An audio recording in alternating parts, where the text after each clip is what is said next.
Stellantis Heritage Hub u Torinu je muzej koji čuva brojne priče italo-autoindustrije.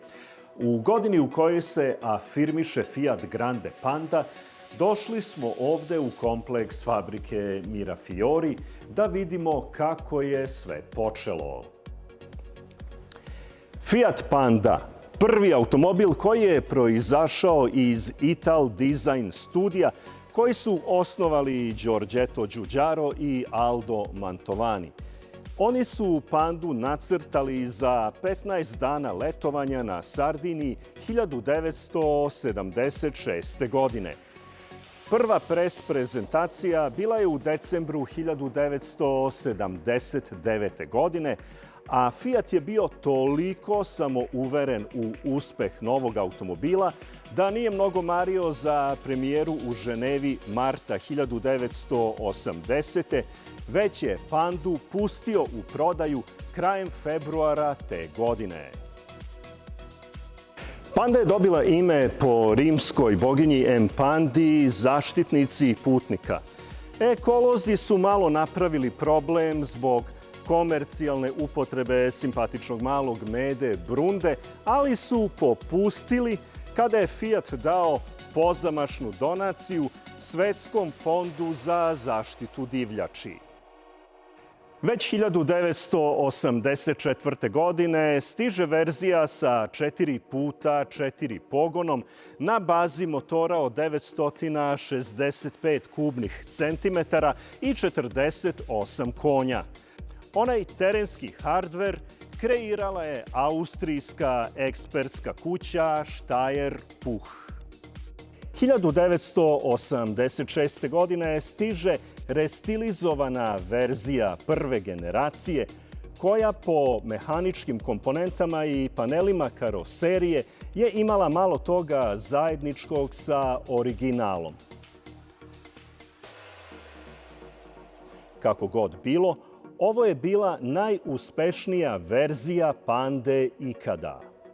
A iz Brazila stiže i dizelaš korišćen u tamošnjoj verziji Una. Odrađena su još dva facelifta, jedan iz 1991. i jedan iz 2001. godine. Takođe, tokom godina bilo je puno specijalnih limitiranih konfekcijskih serija, ali takođe i jedan pionirski model Panda Elettra. Elektromotor je razvijao 9,2 kW. Elettra je uz autonomiju od 100 km mogla da pojuri brzinom do 70 km na čas. U gradskoj vožnji četvorostepeni menjač bio je praktično nepotreban.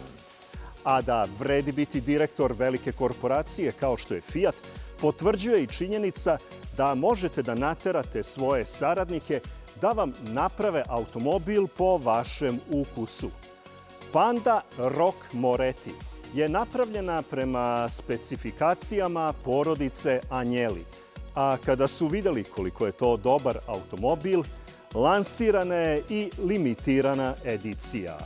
Bio je ovo neobičan polukabriolet kreiran za opuštene vožnje između toskanskih porodičnih tratorija pa i vinarija. Originalna Panda ustupit će mesto drugoj generaciji 2003. godine nakon pune 23 godine proizvodnje. Originalna ideja Pande da to bude cenovno dostupan, pa rekli bismo i lifestyle automobil, nastavlja se sa trećom generacijom 2011. pa i sa Grande Pandom koju smo upoznali 2024. godine. Konkretno, ova Panda je specijalno konfekcijsko izdanje posvećeno velikim avanturama, to jest u ovom slučaju misiji na Mont Everest. Naravno, ova Panda se nije popela na Mont Everest, ali ako budete u prilici, eto, probajte.